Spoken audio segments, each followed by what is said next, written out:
Hey, what's up, fellow Hoosiers? Welcome back to another edition of Indiana Football Live. Rhett Lewis back here with you, IU radio color analyst. And as you can see, I'm a little bit dressed up for the occasion.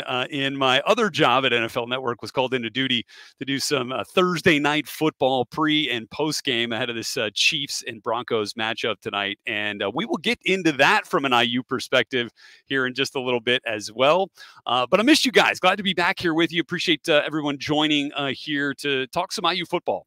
Again, your questions and comments we'll get to towards the end of the show, so feel free to leave those in the comments on the IU Athletics YouTube page if that's where you are watching us from. Shout out to everybody with us on the Indiana Football X page as well. Appreciate the interaction here this evening because this is a great opportunity for Indiana on a national stage as they get set to take their game on the road, back in Big Ten play, going to Ann Arbor on Saturday, big noon kickoff. And a great opportunity and a real challenge, and no question about it. There's let's be real about it. The Michigan Wolverines are arguably the best team in the country, based on the way they've played the last couple of weeks, sitting at number 2 in the polls right now behind Georgia, and every bit worthy to be up there in that conversation with the way that they have played in all three phases, offense, defense, and special teams. And we will get into that as well with some of the players that you need to get familiar with. That'll be a big piece of the game from Michigan's perspective. We'll hit it from IU's perspective as well. So with that said, a big piece of the IU equation going into this game, and has been, and what is now 32 of 30, he started 32 of 34 career games for Indiana. And it's our pleasure now to welcome in starting right guard along the offensive line, and a great Hoosier, and has been committed and a big piece of the Hoosier success over the course of the last few years. Welcome to Matthew Bedford. What's up, my friend? Matt, great to be here with you. Thanks for giving us some time here tonight. Thank you. Thank you for having me on, man. I appreciate it. It's awesome. Awesome. And I really appreciate you giving us a few minutes of your time here. I was just talking about the fact that I was here for Thursday Night Football at our NFL Network studios. And on our first episode of Indiana Football Live, we actually had a chance to welcome Cam Jones, right? C4, former IU captain and linebacker, the middle of that defense, onto the program here to chat with us. And it was actually just after a game in which the Chiefs had their first win and he had his first tackle. It's been a big piece of the Chiefs' special teams effort, and is going to get more involved on defense as his career moves on. But what's it like for you, Matt, to kind of see your former teammates excel at the next level? Man, it's huge seeing C4, especially somebody coming out of my city. Yes, he's doing, the battle he fought, with his body and everything, and just what he's able to do on the field now is everything that I knew he could do. So I'm glad to see him, man. I'm glad to see him out there prospering. Yeah, he's doing great, and is always a great ambassador for Indiana. And look, I would not be surprised in the least if the guy he kind of passed the torch to, and Aaron Casey, is the next one from that linebacker room. I mean, we've seen a great baton passing there, right? I mean, you go to T. Gray Scales, to Micah, to Cam, to Aaron. And, look, it's not too long ago, Matt, that, Indiana's putting offensive linemen in the league every year too. You go back to, Simon Stepanak, and you go back to Dan Feeney. And I mean, like, there's been a bunch of guys, and Luke Haggard had a chance this last year, played well in the East-West game. How do you look at the NFL and is in terms of something that you want to aspire to? It's definitely been a dream since I was a child to be a part of an organization on that level and to be on the stage. It's been something that you just work for every day, physically, in the weight room, trying to get as strong as possible, and watching as much film, being as smart as possible on the field and everything, to take advantage of the opportunities to get you on the stage someday. And, you are nearing closer to that opportunity just because of the fact that you have been a mainstay along the offensive line for Indiana since 2000 and what did we say was 18, right? In the Michigan State game, right? Coy Cronk goes down, and a young freshman steps up and steps in to the left tackle role against a Big Ten opponent. Think about where you're at now, and then what that moment was like as an 18-year-old, right, getting into the lineup for the first time. Yeah, I mean, it was definitely a lot of nerves, stepping in the shoes of somebody that's held it down for, his whole career, just like I have so far, Yeah.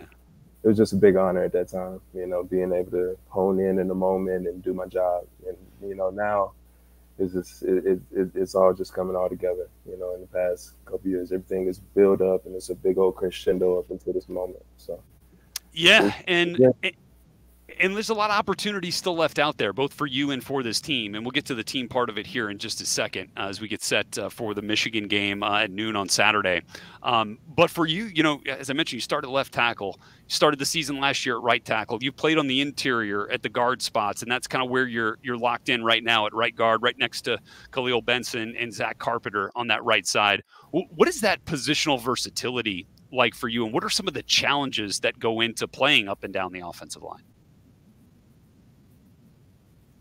I mean, for me, I think I've gotten the most out of being so versatile, seeing defenses from different perspectives. You know, seeing how we can use our combinations to take advantage of certain defenses deficiencies, whether it be they're not gap sound or they can't do good with gap movements, things like that. You know, but you know, in terms of getting plays and actually getting them memorized and everything, it just helps me understand what everybody on the line is doing. And you know, when you're part of an offensive line, it's you got to be connected guy next to you. You know, you got to be able to sit there and understand that the guy's responsibilities next to you. So if he needs help, you can help him. You know, and the same thing vice versa. You know, so. Yeah, and I think it's valuable, and it's valuable as you look towards the next stage of your career as well, with aspirations to play in the NFL. The more you can do is obviously the popular mantra there, and look forward to seeing that. But you got plenty of work left to do here with this group at IU this season. And give us a sense that while we're sitting there on the offensive line, you guys you've been able, you know, for the most part, fortunate to stay healthy. Right, you've had essentially the same 5 or 6 guys when Max was in there getting some reps too. To have that consistency up front, how have you guys kind of formed a nice bond together and kind of approached that from that togetherness standpoint moving forward? Yeah, it builds up so much chemistry, you know, and when you have guys flying in and out, it makes it kind of hard to, you know, be able to, you know, communicate well amongst each other. Yeah. Because one guy maybe communicates a different way than another guy, or one guy may need a little bit more communication than the other guy. You know what I'm saying? So it's just, Sure. It helps us understand, helps us be able to regulate the communication and amongst each other because we built that chemistry. You know, we're in loud, and we're gonna need it this weekend in that loud environment to be able to communicate well. So better believe it. 110,000 strong, obviously always expected at the Big House in Ann Arbor. So the experience of your offensive line unit is really concentrated in the center, right? In the interior, I should say, with center Zach Carpenter, left guard Mike Kadick, and you at the right guard spot. Khalil Benson saw plenty of time last year, right? Both at right guard and we've also seen him now this year at right tackle. Carter Smith starting full-time for the first time this year. How have the new guys kind of jumped into the mix along the offensive unit? I mean, they're doing exactly what they need to do. They're running the show at tackles like they need to, handling their edges, you know, and taking the coaching. You know, every practice we're just trying to get better, and you know, that's one thing between me and Mike. You know, being the older guys in the room is, you know, that's a work ethic that's been established within us. When we were, like you said, in 2019, we were seeing the field at times, everything. Simon Stepaniak. And guys that have gone to the league like Luke Haggard and them, just keeping the work level going, you know. So that's kind of been the thing. So what's the vibe among this team right now? Obviously, the last time out didn't go the way anyone expected or wanted against Maryland, but obviously another opportunity now to kind of recalibrate for this season during the bye week. Obviously, some change at the offensive coordinator spot with a guy you know very well, and Rod Carey, who jumped in to be your offensive line coach last year, now running the offense this year moving forward. What has been the vibe among offensive players in particular to try to get this thing settled and straightened out? Yeah, we're ready to prove. We're ready to get out there and show everybody that we can move the ball the way we need to, and then get rid of all the excuses. You know what I'm saying? It's the play calling, it's the O-line, it's the wide receiver. Everybody just wants to come out there and do their job the way we need to, and be able to perform the way. Because when we're doing what we need to, you know, the game is kind of handled. We kind of scored and keep scoring. Our defense comes out and gets the stops, and it's that complementary football that Coach John talks about majority of the time. So that's our main goal going into this game. Yeah, and looking outside of the Indiana State game, which it was obviously really good, for pretty much the entirety. That second half of Louisville, man, that was complimentary football, right? That's offense coming out scoring, special teams setting the tone right away, offense coming out and taking advantage of opportunities, defense getting stops, and then the offense coming back out, and there's this momentum that you just feel building and building and building. And then obviously, at the end, it didn't work out the way you wanted down on the goal line. And I know that's obviously been one of the focuses here over the course of the last 10 days since last time out, right? Short yardage goal line. And I imagine you take that pretty personally as an offensive lineman. Yes, sir. I mean, when you get put on those situations, it's really on the line. It's really on our offensive line to get us across that ball, get us across that line so the ball progresses down the field. So we're definitely after that, we took that very personal, and we've dealt with it in practice. We've drilled short yardage over and over again. We've taken steps to correct that issue. Yeah. Well, we're excited to see the fruits of all that labor, because I know it's been a lot of hard work, both from a player and coach perspective during this bye week, to try to figure out how to maximize the things that everybody's been doing well in those bursts through these first 5 games. Okay, lastly here on this game and on this team right now, with Rod Carey stepping in, again, a guy I mentioned that you're familiar with now. I know you were hurt and banged up, during when he stepped in as the offensive line coach, but you obviously got a chance to know him now over the course of the last year plus. How would you describe what Coach Carey brings to this offense from a play caller and offensive coordinator role? I love his juice and I love his focus. He's a guy that, when we're getting ready to go into the field, he has a little bit of energy. He has a little bit of quirkiness about him at times. But when we're working, we're working. We get straight to business. He reminds me of Coach Bostad, and the way he does things, So I appreciate his energy, and when it makes it a good time sometimes to be in practice. Every time we score, he go down there and celebrate with your teammates. That's right. Enjoy practice. Football is fun. So I enjoy it. I enjoy his coaching. And quickly on the opponent, obviously a major challenge this week, especially in the interior, where you got, arguably some of the best defensive tackles in the country, with Mason Graham, with Chris Jenkins, and the guys that they could rotate through there. How would you describe that challenge with what Michigan brings up front? They're big and athletic guys. You definitely have to be spotted up and be in control when you're attacking them and getting them off the ball. And then pass protection, you just gotta, know where your eyes got to be and everything, and I feel like it'll take care of itself. I feel like we've practiced well enough in what we need to do with what we've seen on film to be productive this weekend. And that's all you can ask for, right? Is to use practice to set up the opportunity to maximize what you're capable of on a game day. And that's obviously what this week and what these last 2 weeks really have been about, leading up to this game, noon Eastern on Fox. And of course, you can catch the radio broadcast if you use the Varsity Network app, or if you check out any of the stations that carry Indiana University football with myself and my buddy Don Fisher, the legend. You can also catch it on SiriusXM, our broadcast channel 382, if you are a SiriusXM subscriber.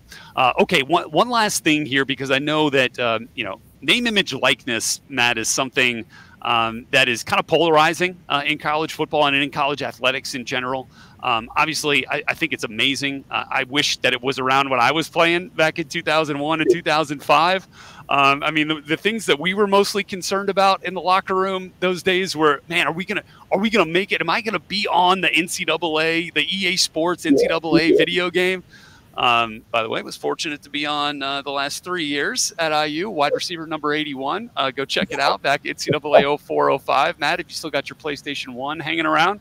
But I know it's obviously taken on a different form now. And let me start with this, and how you have what's the conversation like amongst your teammates when it comes to name, image, and likeness, whether that's in the locker room, casual conversation, or where you're talking about how it can help and change, college football?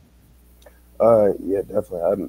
Throughout this process, it's been a lot of more educating my teammates on anything. Like, guys are trying to figure out how to get deals, how to get your name out there. It's mainly through social media, putting your brand out there and definitely trying to reach out to as many people as possible and networking, you know, through those grapevines, you know, finding ways to you know, build yourself. You kind of got to know who's your crowd and who you reach out to, and most of the times when you know the crowd, you'll get a good response. So yeah, that's just been the main thing for me. And then you had a chance to participate in the NIL Summit a couple of weeks ago, right? Give us a sense of what that was like and how you, again, trying to educate your peers and others on what NIL really can be and should be.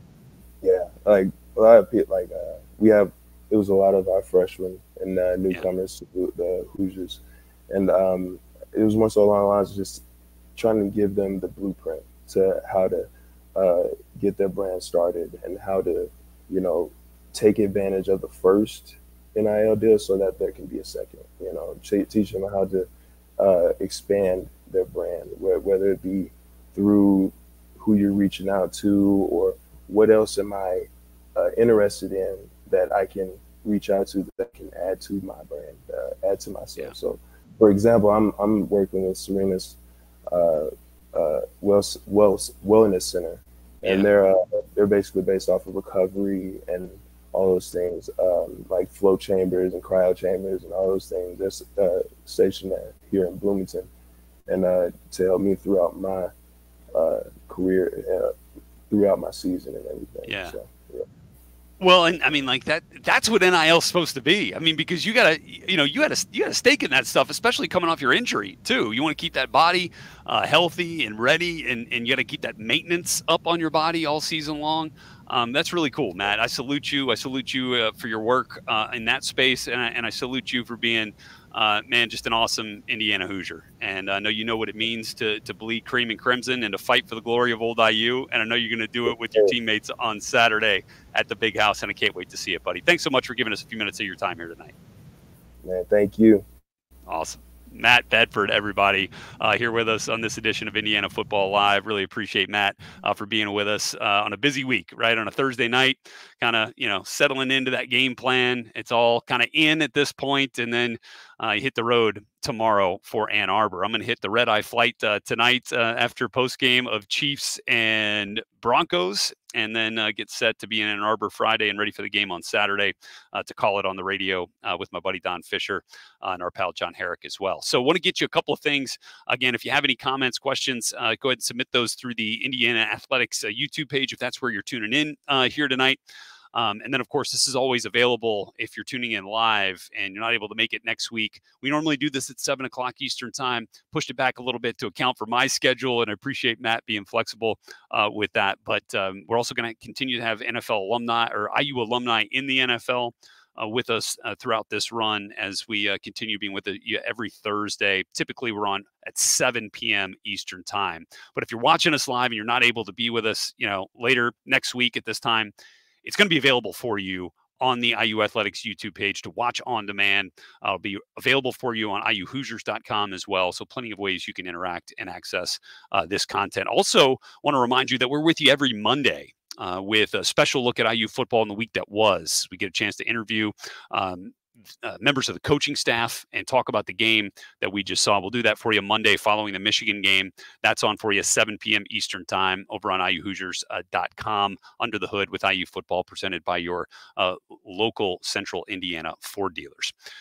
Okay, so before we end this episode, I want to take a look at what Michigan has really done. They have played their two most complete games of the season against their two toughest opponents thus far. And that started with Rutgers. That started with Nebraska the week before. And then, of course, really their last three games. They played, I think, really their three best games. Rutgers, Nebraska, and now most recently Minnesota, where they absolutely dominated 52 points, put up on the scoreboard on the road in Minneapolis and took care of business the way that, look, you're supposed to if you're the number 2 team in the country. This is a physical football team. You know Jim Harbaugh, you know what he represents, what he was at Stanford, and what he was, as an NFL pro, a gritty dude, right, who appreciates that grit and that toughness, and it's certainly on display with his football team. I mentioned it a little bit with Matt Bedford. Want to get to some of the Michigan players to know, and we'll get to the offensive players here in a second, but because we were talking to Matthew Bedford about the defensive front for Michigan, it started out, a lot of people were talking about Chris Jenkins, right? He's got the NFL bloodline. His dad played in the league. Really good player. And he's been a really good player this year. But a younger player has really stepped into the spotlight and has kind of grabbed some of those headlines. And you'll see him on Saturday at the Big House, Mason Graham. And so Zach Carpenter and Matt Bedford and Mike Kadick, especially on the interior, will have an opportunity, to showcase what they've been working on. Because Graham is a really good player and has really flashed this year, kind of in the way that Mozzie Smith last year had become a real force on the interior of the defensive line for the Wolverines. So keep an eye out for number 55, Mason Graham will definitely be one to watch. On the second level, Junior Colson's been there for a long time, and he kind of holds down that linebacker crew. And man, dude with a ton of tackles, has played a ton of games, and is just a steady player, always gets that group lined up. They're always in the right place, it seems, and they play really good, tough football over there on the second level. So those linebackers definitely a big piece of the defensive success. And another young player stepping into a shining role over the course of the last couple of games, missed the first couple of games of the season. And again, this was a year in which, leading up to this season, Will Johnson, the cornerback who wears number 2, was getting a ton of publicity and headlines, and rightly so. He's an extremely talented player. And anytime you got a cornerback wearing number 2, well, that brings about some conversation. If you're in that Michigan Wolverines fan base, obviously a number that Charles Woodson wore. And you've had some of the talk about those types of comparisons. And well, I mean, Will Johnson did his best Charles Woodson impression this past week with a pick 6 of Ethan Kaliakmanis in the win over Minnesota. They actually had 2 pick 6s in that game to go along with a really solid offensive output as well. So Will Johnson, the corner, wears number 2, definitely one to watch for on the defensive side for Michigan. On the offensive side of the ball, you know the names by now, right? Blake Corum, absolute stud in the backfield, got hurt at the end of last season. So Donovan Edwards, another stud in the running back room, stepped into a leading role. But both of those guys really handle the majority of the running back touches. And they've got Edwards is a bit more of an explosive player. Blake Corum has plenty of explosive ability, more quickness, and he's got great vision, great patience as a runner. So something that the IU defense will certainly have to understand.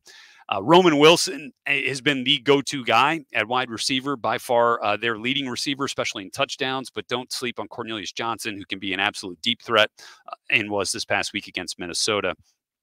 The offensive line, not much you could say about a unit that's won the Offensive Line of the Year award in consecutive seasons. This is another really good group. There may not be a bunch of highly drafted players that come from that group, but just about all of them are going to have an opportunity to play at the next level. Zach Zinter is probably the best guy in that group, and probably represents, a guy who could be the highest drafted player from their offensive line. They're good, solid players, and they play better as a team and as a unit together. So they are definitely a formidable crew, but one that Indiana's defense has an opportunity here to showcase just how good they are as well. Guys like Andre Carter, Philip Bleedy, Ladarius Cox, Miles Jackson, Linnell Carr, Anthony Jones, that whole group up front has a real opportunity to make their case here this week. And that's why we love college football. That's why we love these opportunities. Look, the last one, you know the name, J.J. McCarthy. He won that starting job in week 2 moving forward last year, guided Michigan into the college football playoff. Yeah, they did it with a majority using the run game last year.